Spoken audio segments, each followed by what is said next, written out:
All right, we are live. Welcome everyone to our conversation on climate change, rising to the challenge. My name is Jonathan and I'm a speakers and content coordinator, also as part of the organizing team for the summit. It is my honor to introduce this session and our wonderful speakers who have joined us today.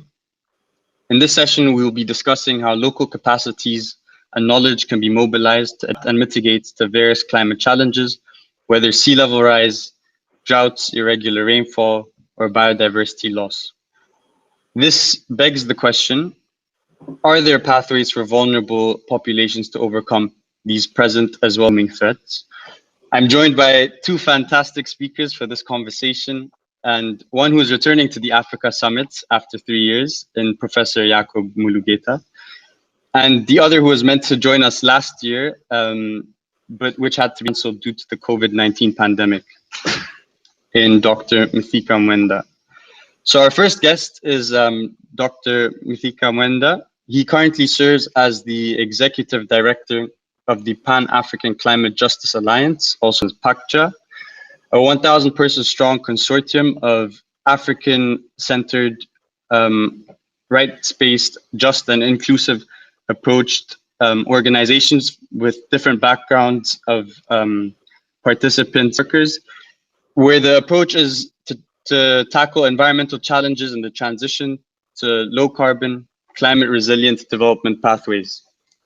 Dr. Mwenda is also the chair of the Institutional Collaboration Platform for Climate Research for Development in Africa at the UN Economic Commission for Africa, and also represents the African Civil Society in the Participants Committee of the Forest Carbon Partnership Facility of the World Bank.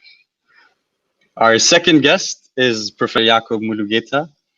He is Professor of Energy and Development Policy and Director of the MPA program at the Department of Science, Technology, Engineering and Public Policy at the University College London.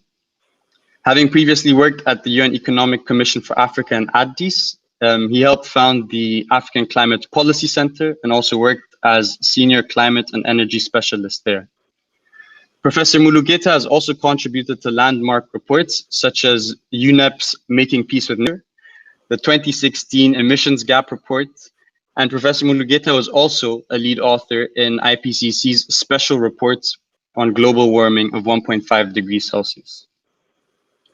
I would hereby like to open up the conversation to you both, and perhaps Yacob, you could start with some opening remarks, and Mithika, you can then follow up with your introductory points. I'll make sure to intervene again towards the end of the session so that we can engage in a question and answer, and we'll make sure to try and get as many questions in as possible. And throughout this dialogue, I do hope that attendees submit their questions in the question and answer box, and we will try and get as many answered if time allows. With that being said, Professor Yacob Mulugetta, I hand over to you. The floor is yours. Thank you, Jonathan. It's a pleasure to be here again at this wonderful session that you guys organize at the LSE, specifically on African concerns and matters. And one of the things that, and also a pleasure to be on the same platform as my dear friend Mithika, with whom we have interacted and together for several years since my time at the African Climate Policy Center, and it's a privilege to be here. I think one of the questions we sort of wanted to pick up as a way to enter into this discussion was to really say a little bit about how we got involved in climate change, and how at what point did this whole process begin? Because we all have very different kind of entry points, and I just thought perhaps just in just a couple of minutes make my case. So I think my interest or my involvement in climate change and development was shaped by the various contexts that I found myself in. I was brought up in Ethiopia, a country that has seen its fair share of media attention for its environmental and security challenges over the past 5 decades, different types of challenges. The problems are still at large and continue to threaten livelihoods. Now, this is something which is replicated elsewhere in different parts of Africa in different ways. So there is one important kind of entry point for me in entering into the climate space as a profession.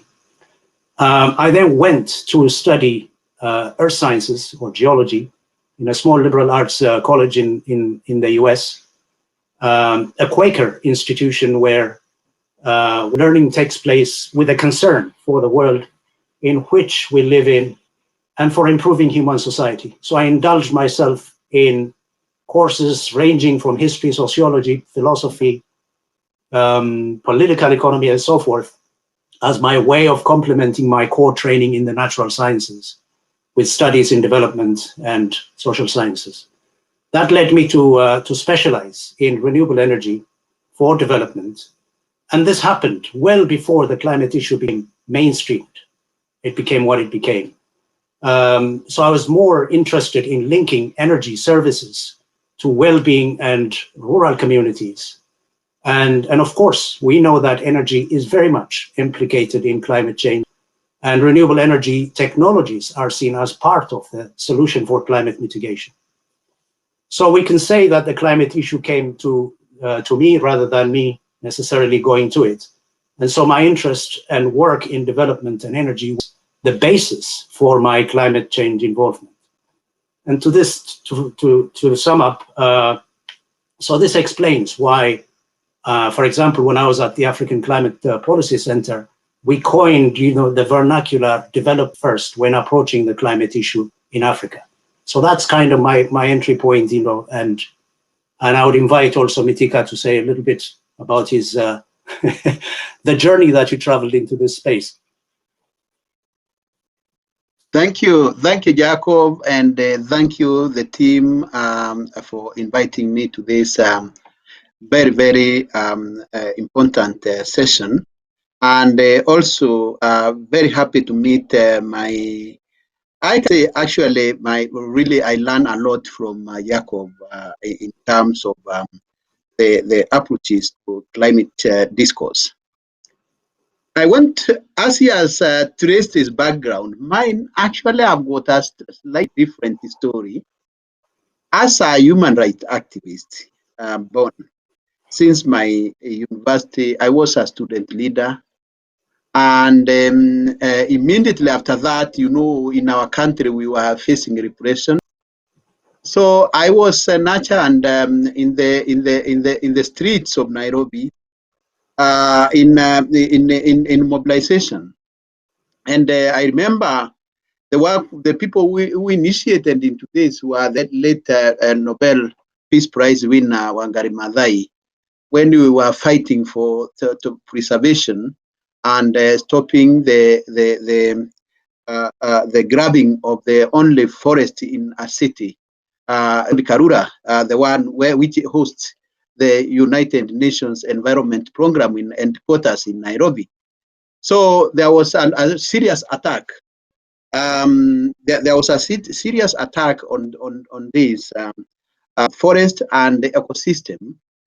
So I started getting interested as a student leader into this. So when I was finishing school, I knew my indirect allies were the likes of Wangari, the campaigners for the new constitution in our country, and all the good things, social justice issues. And so that actually where I started the journey, such that when the COP12, the climate change conference came in Nairobi in 2006. That is where actually my baptism of fire started. The climate was actually not an issue for us. I was recruited now to apply my mobilization skills to do what we have been doing in the COPs. And since that, then actually the rest is history. So you can see that's why I'm always very passionate about the notion of justice, because I can tell you my organization, Pan-African Climate Justice Alliance, is one of the pioneer organizations which now pioneer and this and actually Africa is like the embodiment of climate justice. So my effort was to ensure that we remove climate change into the limited spaces of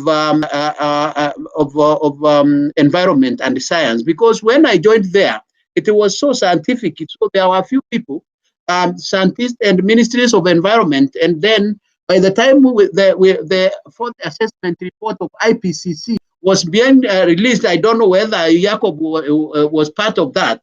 That is what set us into now the motion. We need really to make this a development issue rather than the way we see it as an environmental issue. So in Bali, we did the first charter on climate justice, 2007, and then we launched our platform, this PAGA, in the year 2008 in South Africa. And I think we have done, even at global level, we have become a very formidable platform on climate justice, inspiring not only Africans and changing narratives on not only African, but even at a global level. But of course, you know, the challenges, as Yacob has mentioned, it's not easy because we shape our narratives, but it is very difficult because someone somewhere wants to do it the way they have run away and the way they have polluted the North. Still, they want to set our narratives based on their development models, which do not work. So that's where we are. The issue of climate, actually, we don't nowadays talk about climate change. We talk about climate justice. Climate justice because it affects the people where Mulugetta is talking about, where he came from, Ethiopia. You remember the 1984 mine, where you remember in the Horn of Africa. These are the things we suffer, and these are related to climate change. Where do we need to go? We need the voices of these people. Perhaps why the last 30 years have not succeeded is because of the model, because of the approach which we use, and in the implementation of NDCs, then we want really to anchor and embed some of these narratives defined by people, because they are recipients of these policy frameworks which are done at the national level, they are done top down. So the issue of justice then applies procedural justice, that we need to do it from the people so that they participate even in implementation. So that's my story is so long. I think I cannot finish it, but that is just the brief of it. Thank you, Yacob. Thank you, Mithika. I think that's so rich in so many ways, and absolutely, your entry point that through activism into, of course, you've also done your own scholarly work and academic work, but also precisely, my recollection when I was at the African Climate Policy Center is what a formidable force PAGA become by then, and what an ally that it had become for those of us who were working in that field, and certainly for the negotiators as well, in terms of really holding the ground for that. I mean, so we have a question that we have here, and I think you're going to show your slide, Mithika, but the question really is an extension of what you just told us in terms of the African narratives, African voices have often been, as you know, overlooked in recent international commitments to climate change. I just wondered, why you think this is the case, has been the case, and is it a deliberate marginalization of voices by powerful countries, or is it something which is self-inflicted? And perhaps, Yeah, it is actually the issue of power relations, and that's why we are talking about the issue of inequality. So we are disadvantaged in orphans. Remember that whoever sets the agenda for you even gets the results. We set the agenda based on the results which we want. And so you find that even the framing of the entire climate change discourse, the framing of the solutions to climate change, they are based on mitigation models, because that is what we want to fix. to fix in the world. The Climate Change Convention itself set into that. How many people in Africa participate in that? So we have really been driving them. Actually, my PhD is based on at the University of Witwatersrand in South Africa. It's based on those the issues of procedural justice, because even if we talk about climate justice, it is also we talk about distributive justice. We talk about the retributive justice and many levels. And the most important for us is actually procedural justice. Why? It's because when you sit in the negotiation, actually, I'll show you just I captured a photo even during the COP 21 in Paris, which shaped the Paris Agreement.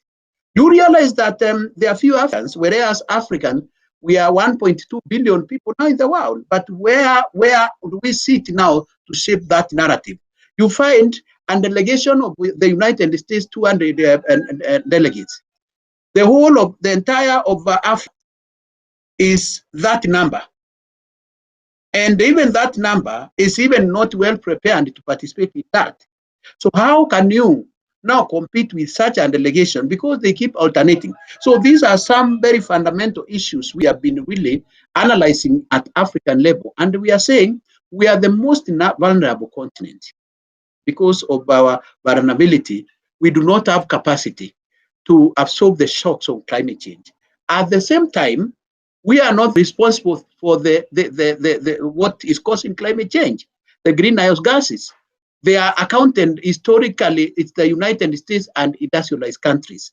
So how are we going to explain this in such a scenario that now we are going to carry the burden? They are industrialized countries are transferring the burden of action to Africa, which have very little to do with the climate change.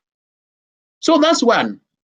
The other one, when it comes now to the issues of resources, for instance, the capacity to even finance this, a citizen of the United States is going to be easy when Katrina happens. They can respond very quickly. But as what happened in Mozambique just recently, in Hurricane Kenneth and the other one, you find that we can only rely on external support and declaration of emergency so that we can get money which will never come. That is the difference between us and industrialized countries. They are able to quickly respond, yet whereas we in Africa who are not responsible for this are not able to do that. The questions of justice. I mean, I could add to that. I mean, Mithika absolutely, really eloquently put. And for instance, you know, in the recent 1.5 report of IPCC, we precisely, these were kind of identified areas of asymmetries between North and South, or between different entities. So, you know, one, for example, is this, what you saw, you said, you know, this differential contribution to the problem. The second, you know, this differential impact, the way in which they are felt. And of course, you know, the disproportionate impact as being felt in Africa and other parts of the developing world. But then this other important part is also what you indicated, the capacity to shape solutions, because the resources may not be available.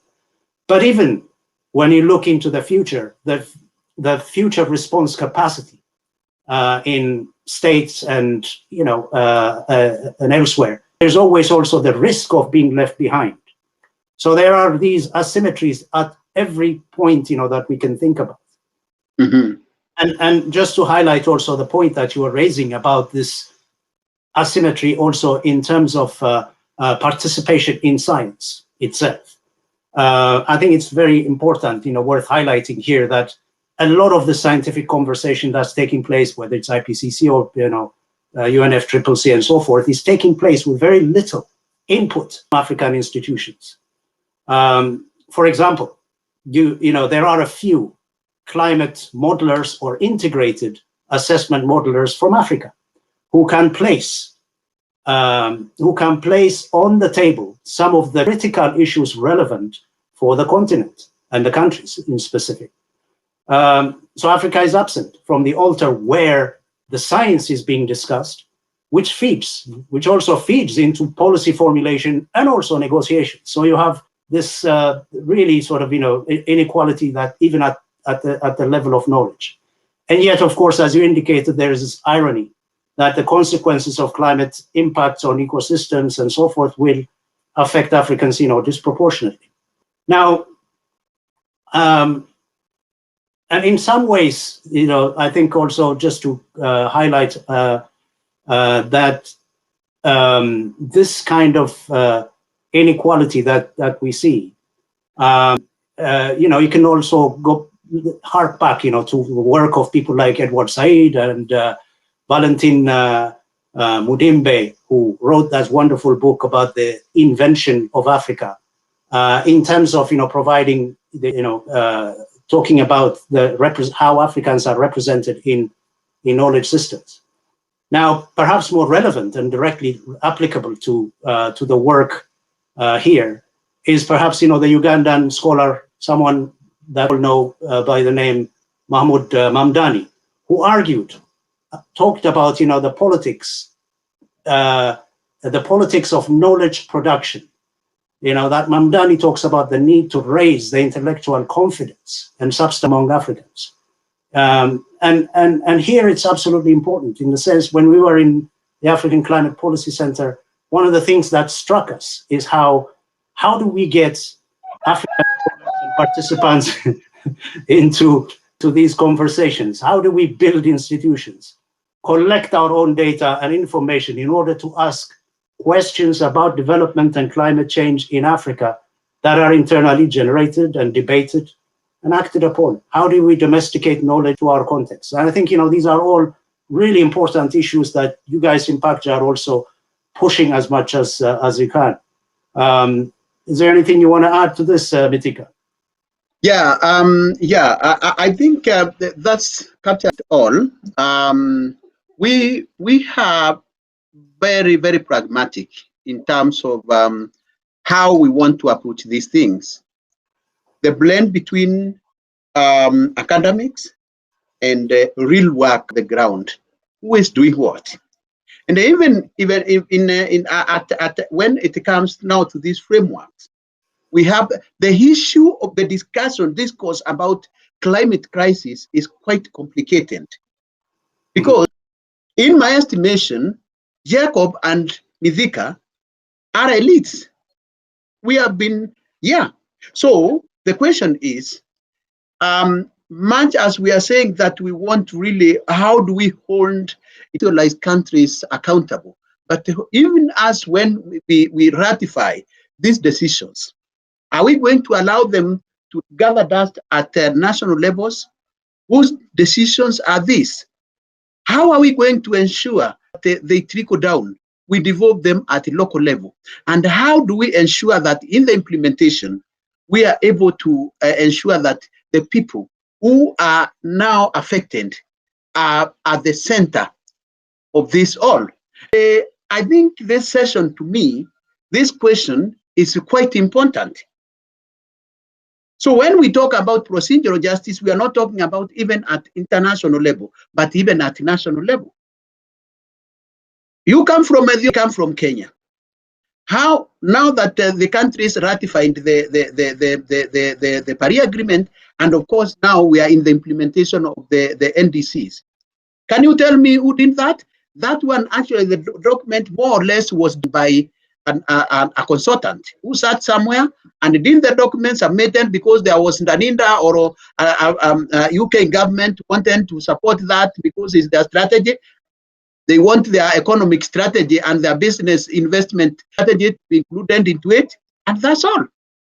So now that's why we have massive failure in the implementation of these policies. So what we are driving as an organization now, yes, we may not actually like the Paris Agreement is not what we really liked. And you can hear now, I'm actually at the background, you can hear the cocks crowing. I think it's a very important blend of this session. So, so I'm at the villages actually, and that's actually the delivery I want now. Since Corona came, I decided now to be working with the communities at very local level. I'm feeding them. I'm interacting with goats and the sheep and the camels at very local level, and actually feeling people feel, because they don't feel what we are doing. Here I'm sitting right here. I'm privileged because I have this. You see, I have a mobile, so I'm connected to hotspot this. And then I have internet, so I'm able to access energy. Can you think about women at the background here doesn't have this gadget? So disadvantaged. So they are not able even to be part of this. Two, even if they have this internet access. Number three, well, then even if they have internet, energy, your access, and you know the energy penetration in Africa, what that means. So now, we are very comfortable as the elites now sit and here, very comfortable and saying we are solving the climate crisis, we are solving it and with our own solutions, whereas 99% of the population, in our estimation, is cut off because of Corona, COVID-19. So they are so complicated. So the question is, which I wanted to drive to us and to this panel is, really, how are we going to ensure that we, in the spirit of the SDGs, leave no one behind? How are we going to do it? Is that not the issue of justice? How, in practical terms? Absolutely. I mean, but some of the challenge that you've just outlined, and just to add a little bit to this, is, I mean, there is also this really difficult tendency to frame the climate in terms of its future, in terms of the future, and yes, that are very, very abstract. So if you really are serious about connecting with communities and people, then it has to be made relevant, as you were just illustrating. Talk about health, talk about services, talk about well-being, talk about energy. Something which is tangible that people can actually identify with and connect with. Make a compelling story that's going to, why should we travel along the green path? Is it, what's the relevance of it in terms of, in concrete to lives today? So the quality of services, the transport, the health, the decent living conditions and social protections should be the entry point into, and not necessarily decarbonization. In fact, I mean, decarbonization and all these other climate-related policies should be seen as co-benefits of development. So, I mean, in practice, this really nails, this issue that you just raised, that the political elite needs to really listen if it's going to make a difference in the livelihoods of people. The voice of communities and people has always been ignored and seen, sometimes even with a great deal of skepticism. Serious bottom-up efforts are going to be needed, in order to create the platform and dialogue between national and sub-national actors and people in cities and counties and so forth. I mean, I think Kenya is an interesting case, an interesting example. With all its problems, it constantly is engaged in experiments. I recently heard that out of I don't know, how I forgot the number of counties. Is it 47? 47, yes. Yeah, half of them have climate change strategies. Is this? Do you think this is a good start, Mithika? Is this one way to try and bring people-centered agenda into the climate picture? We actually, let me tell you that Pagja and myself, we have played a very instrumental role in ensuring that is achieved. Our being in Africa, and remember, it is in this country where we initially, in partnership with the members of parliament, in 2009, we pioneered a unique, the only African all inclusive and comprehensive climate change law. Because why we wanted this is that we realized that it is very difficult to, there is one thing, having a policy like the Kyoto Protocol, Paris Agreement, and the NDCs and those others. They are ratified by government because they are under pressure. They come and they make them, they end there. But now we need a framework for implementation, which is enforceable. And that's why we thought about now that kind of a framework. So we did, actually the government did not like it. We really frustrated. We took 10 years to drive this law. Eventually we were able to do it.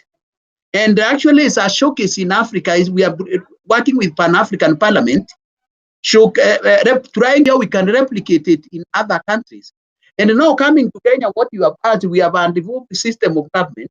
We realize that it is not going to be effective. It will be just any other law at national level. We realize now we have an enabling framework at most services and are developed, especially even climate, environment, all these are developed. So we took that advantage and we have been supporting counties in trying to see how they can anchor these policies and this replicating it and developing it at county level. And I can assure it has worked. But that is even not enough now.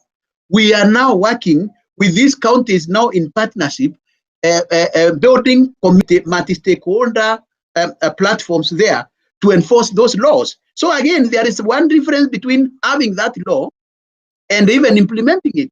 So as you have said, it is not this government which are going to do it. It is we the people. How are we going to do that? We need to generate a critical mass. How are we going to generate a critical mass? It's not just one-off meeting like this we are doing with the LSE. We need to see how we can have a continuous engagement and the platforms of engagement and the conversations throughout. How do we implement the outcomes of this discussion? How do we connect with your university and all the one-on-one participants here? So there is a lot of work. There is a lot of work which I'm outside actually. That's why I'm greeting people. Yes. So all this, I think now, and this again should be bottom up. The top-down model has failed miserably. So it is upon us to see now those devolved systems. Now you can see now having devolved the law there. Now we are practically now communities at local level. At one point now, we are going to connect them at national level in a plan at national level. So they will be learning from each other. So this is actually a very practical way of doing things. So to me, and actually that's the strategy of my organization now, is we have talked a lot. We have been talking, jamborees and meetings. We are not there again. It is the work is now at local level. That is where we are going to make a difference. That is where change will come from. Change will not come from Nairobi. It will not come from London. It will not come from Addis Ababa. It is only come from local level. And that's where we are. And that's why you can see I'm here at this village. I can see Mithika. I can see, and you are on fire. I'm going to continue to ask you questions because I'm learning quite a lot in terms of what really is going on. But I mean, I totally get your perspective, and I, of course, I'm sympathetic to the whole bottom-up approach because that's the only way you can bring people into it. And my kind of observation, for example, Ethiopia's climate policy, if you may recall, that was enacted some roughly around 10 years ago, a year after the development plan, an ambitious development plan of growing the economy by double digit for, I don't know, 10, 15 years or so. And then the year after, they came with another policy, a climate policy that would effectively grow that economy with zero carbon growth. Now, extremely ambitious, very, very ambitious in its own way. But the challenge that it faced was that it was very much, as you said, very, top down. To be able to bring policies, to the level where they can actually be implemented is a real challenge. So the question, for Pakja, I suppose, and others, who are involved in this kind of bottom-up attempt to try and bring communities to into the climate discussion, but also to make sure that they become custodians of whatever happens and participants in that process. What are the challenges that you expect to face? I mean, it's not going to be an easy ride, is it? Actually, we have. Or has time changed? Yes. Of course, it's not a walk in the park. Some of this in some countries, like in Ethiopia, is not like Kenya. We have been able to do that in Kenya because of the democratic space which we find ourselves. So in another context, I think that's not something which you can do, because even a mention of an activist itself.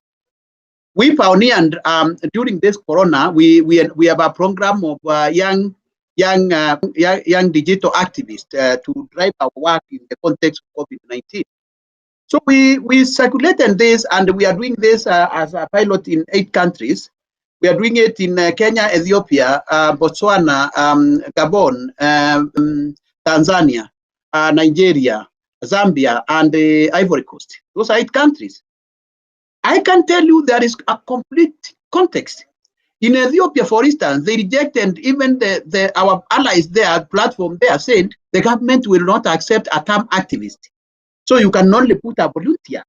So that's a very strong, big obstacle, because you can see a shrinked civil society voice space.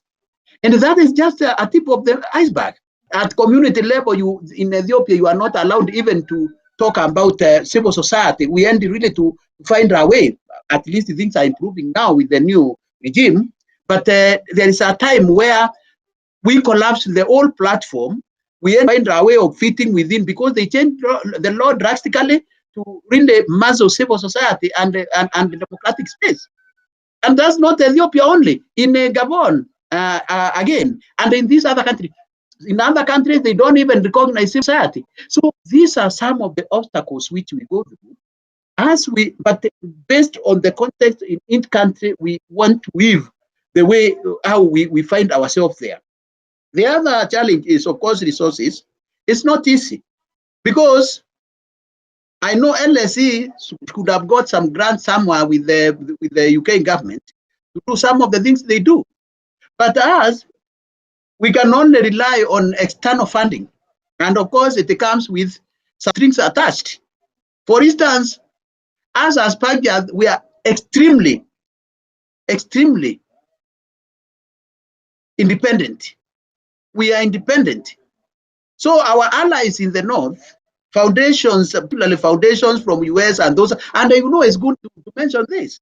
I know we have got very good organizations like Christian Aid, Oxfam International, which have supported us since time immemorial.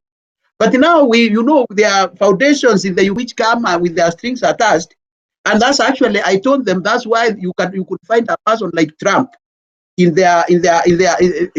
such a character becoming a president in the US. It was an insult, but this is actually a result of kind of mentality, capitalist mentality, even in the civil society, and even in the movements, where now there is no era of Martin Luther King and those others, those guys who are thinking about humanity. Now, even in the non-profit have run away from humanity. Them, they think about capitalism. So they are petty bourgeoisies, in that sense. So now theirs is about how much you are going to spend that $20,000 they are giving you, rather than the work which you are doing to risk at communities. So these are some of the things, fundamental issues which we have really to unlock. What kind of partnership do we have with our allies in the north, so that we are able really to drive? The world has changed. The world has changed. Now the space of civil society is rapidly being taken over by the private sector, the corporates, because now we have slept. So we really need to guard this space of the civil society, and we need really to see how that takes us ahead. The other point, actually, most important, is the digital inclusivity. Look at Africa. Of course, the penetration is not like the North. Now we are in the COVID era. So how then are we going to ensure that that woman is not left? We end up meeting in Addis Ababa last week. The first time, the last 1 year, we end up meeting at the sidelines of ministers of finance, economy, and development in Addis Ababa. And at the sidelines, we had a civil society meeting. We are now opposed to, actually, everybody in Africa is opposed to entirely virtual meetings, because this has completely cut off the majority of Africans because of internet access. And so once we are doing all this, we face a lot of obstacles, challenges, and we need to look at with our allies. We met yesterday Elon Musk. I met the co-presidency yesterday. We had a meeting with him at the British High Commission in Nairobi. We were sharing these challenges because we are hearing that they want to translate this COP into virtual COP. Yes, in the US and the UK and industrialized countries, 100% people can participate. What about us in the north, in the south? So it means now the people who are already advantaged by climate, facing the serious consequences of climate change, are again going to be included in this decision making because of mistakes, which is not of us, of this digital platforms and communication, the new normal in the world. So we are watching for actually the kind of hybrid participation, and we must be facilitated for that. So there are a million of problems. The issue of technology is quite important. I've seen participants making that, and the technology transfer and the deployment. All these are challenges which really we are facing, and we need really to look at very openly and see how we are not going to be left behind. Fantastic. Thank you for your reflections. We've got some questions rolling in there, and they're quite related to some of the issues you've already mentioned regarding how we frame issues and how we frame solutions, and also the power imbalance, especially between bottom-up movements and larger organizations and entities. Neil Webster, for instance, asks, while the local is critical, e.g. bringing local government into working with environmental planning, there must also be a national framework and regulations that support local citizens, which hold local governments accountable. How can this be achieved? Maybe Yacob, you will want. Okay. Well, I think you have different organs in government, and as Mithika indicated, the context matters. The context of governance matters. In the case of Kenya, you have of course a central government, but also counties that have come into play. What is it now? About 8-9 years, and a real kind of possibility for local planning is there. But of course, you do need policies that are nationally grounded. Now you have other cases, other examples where you have a much stronger national base, and therefore the local agencies or local districts or whatever may not have the same power. It's really a question of how you balance policies that are going to be enacted at national level, how they're going to be grounded at local level, which means then building institutions, building knowledge systems that are able to accommodate for these different layers of government. Mithika.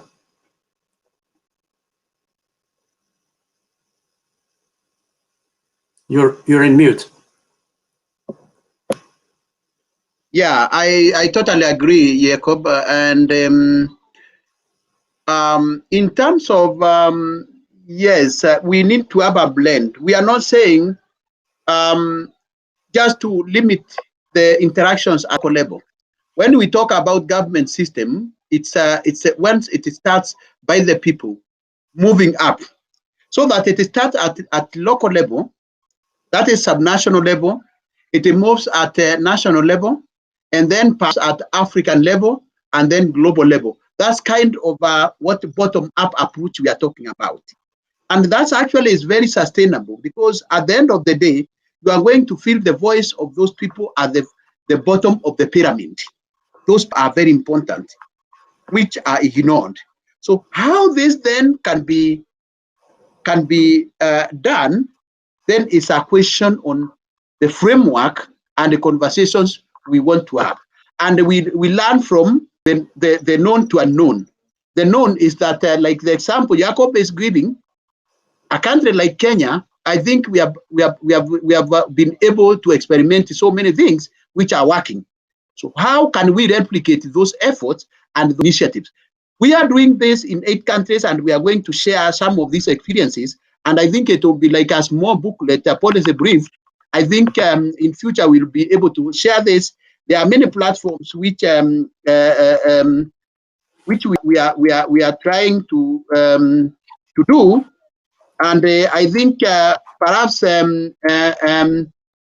with Yacob and the team here, Jonathan, I think this could not be the last interaction we can share and see how we advance these conversations. Definitely, definitely. And to some of your reflections there as well, Leila Muli, for instance, asked this question, saying that larger international NGOs, such as the WWF and the IUCN, they usually tend to have better access to the government and policy making than smaller community-based ones. How would you describe the relationship between these big international NGOs and smaller ones or community-based organizations that are working towards this? Cooperative or competitive? How would you? Yeah, I think that's a very important question. It still comes to the point of mobilization. Ascertain yourself. Remember, the government will not come to you. You will have to come. So the issue of critical mass is very important for this for this reason. So how it depends on the organizing you have to do on yourself. We have been able to sit at the same table with the WWF and the IUCN, all those big organizations. Like I can give you an example. Yesterday in the ministers' meeting, I was there, and the other organizations were international organizations. We were able to find a space there. We did not fight for that space. They recognized the work which we are doing, and we are according to it. So this is the issue of organizing and the way you strategize yourself. Of course, it takes long, and even sometimes those international organizations feel threatened and they start putting obstacles to your effort because they know that you are taking your space, their space, so they back. So it's not easy, but persistent commitment, the spirit of commitment, self-help, sacrifice, you know, and commitment is very, very important. So to nurture a movement, people's movement will always be resistant by those people who benefit from the chaotic nature of the work which we find ourselves. And of course, I normally single out some of the international organizations, which if I tell you, and that's actually question is, and just to us, we have faced a lot of resistance, particularly by some of the, I can't name them here, international organizations, because they see PAGJA as a threat, as an indigenous African organization and network. It poses a threat to their even survival in terms of funding. So some of these things is PAGJA is a good example of an indigenous platform formed by Africans for Africans and asserting our voice, and having done what we have been able to do without being actually held by the nose. That is, statements, we do them the way we do. They may not be that cutting edge, because some of them may be, okay, you just get this statement, sign here, we don't want this, we don't do that. If we want to us to do, you have to involve us. That is our principle. Just to add a little bit there, just a quick one. I mean, the international NGOs, there's no question that they are well-financed, well-funded, and well-connected. And so that leverage is something that they will use. Of course, don't forget also that they are, the reason why that's the case is that they are able to pay and mobilize, call it, the best talent there is globally, towards that effort. Mm. And this is something that, of course, institutions, financial institutions are also comfortable with. Now, when you start talking about, groups like PAGJA that organize, at grassroots level, you're talking about a very different different creatures, in the sense that, they are deeply connected to people and people's aspirations. And you would expect that at times, there will be tensions between international NGOs and those, who are operating at the cold face of where the problem really lies. So that within this, what you see is a kind of a contradiction in the way that, all of these, call them global, national, and local institutions are structured. Fantastic, thank you. We've got some more questions. This one's by Yukun Sun, who asks, how can we balance poverty alleviation and the urgency of sustainability? Whether green growth will harm fruits of poverty reduction, or, and if it will, how can we address it? Because oftentimes, I suppose there's this notion that there's a trade-off between poverty alleviation and being sustainable. Maybe Yacob, if you'd like. Yeah, I think, it goes back to what we were saying earlier, which is that, what do we need action for? If you take the climate as your sole entry point, then, you are going to create, challenges, because then it doesn't respond to the day-to-day, the everyday challenges that people face in terms of, food security, in terms of energy security, in terms of water, et cetera, et cetera. So everything that we do, and of course, poverty reduction underlines all of these. So our experience, anyway, tells us that try to focus as much as possible in the concrete activities that actually respond to people's needs and aspirations first and foremost, and do them in ways that are compatible with the climate, or environment as well. Now, so you inevitably you then come into some challenges there, depending on what your entry point may be. So if you're trying to address, energy problems that are really seriously relevant to communities in rural areas, if you start talking about, regional integration energy systems, that doesn't quite wash. Often, these are infrastructures that go over villages and over communities. So you really have to ask a much deeper question at local level in terms of needs and aspirations and priorities. And as you begin to build that up towards a national level, then, you can get somewhere in terms of, reaching as many people as you can with the resources that you have. Whereas if you're purely using a kind of a supply-oriented approach, top-down, you would be able to build infrastructure, but you won't be able to address, people's day-to-day needs. So that's just an energy example for you. Good question.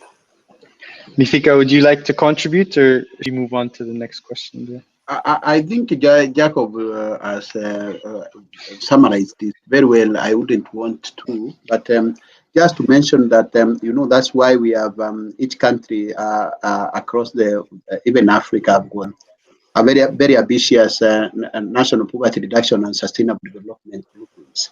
And they are aimed on that. But the question is, how implementable are they? So that's the question which we have. And we need to see how that for us, most important thing, do we have to implement this? How do we implement this? We work with the UN environment, and we have the platform called the Africa Ministerial Conference on the Environment. And this meets every year, and it makes very ambitious declarations and a plan of action. So every year we ask, what have you achieved? Even before you make other commitments, what do you do? So we did some analysis on a number of years during this COVID year, and we have that report. And actually, the verdict is we don't need any other declaration. We don't need any other commitments. Can we be able to implement what we have already committed? If we do that, we are going to solve the poverty and environmental sustainability problem. We have a lot of solutions, but we don't invest in it. Fantastic. And I suppose to this point, before closing off, I have one last question maybe that is important to bring up. As we're also aware that the COP26 is coming up in Glasgow, and we've already talked quite a bit about the local level, but also at the global level, and how issues are framed. They're oftentimes framed in the wants of those who frame them. So maybe you can say, how do you see the upcoming COP26, especially for African countries and communities vulnerable on the continent? And maybe from your own organizations, what should we expect, and what are they? I can go, and then Mithika, you can you can close, because you have more about this. Thank you, Jonathan, for that question. I think the key is that we have some things on the table. We have, let's say, the NDCs, nationally determined contributions, that have been reviewed over the past year, and many have already been submitted. So those are, you can say, the low-hanging fruits, if you want to call them as that. NDCs by themselves are not sufficient, but some ambition is going to be required. So I think COP26 is going to have to go that distance, take us to that next level of ambition.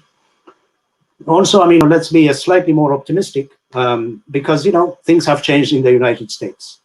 The politics has changed. We have seriously progressive agenda on the table there. You have politicians, who are really talking, walking the talk, like Alexandra Ocasio-Cortez and the team there that are kind of are contributing to this debate. And also, I mean, Africa needs to talk, to keep talking with one voice, and demand that the North takes serious action in reducing its own emissions for a start, and beginning to come up with global solutions that will need to bring Africa into the fold as well. So link solutions to embrace bottom-up actions, as we were saying earlier, need to be discussed and debated and acted on. And of course, that's bringing in the real voice of communities. I know it's going to be touch and go, depending on whether we're going to be able to have a real COP, or is it going to be a virtual COP? If it's a virtual COP, then it's problematic. So I would say participation, democratize the process of engagement and action. So I think this is a non-concrete way, an academic's way of saying it, but Mithika will have a example to tell us. I think Yacob is right, and in addition to that, we need, as Africa, what we want to start where we left it in COP25 in Spain. One of the key demands for Africa was for the continent to be considered a special circumstances region. And the reason for that is because of our vulnerability. We require quite resources for adaptation, for instance, and substantial for the transition to low carbon, climate resilient future. We are committed on NDCs, and most of Africa's NDCs are very ambitious. We have said we are going to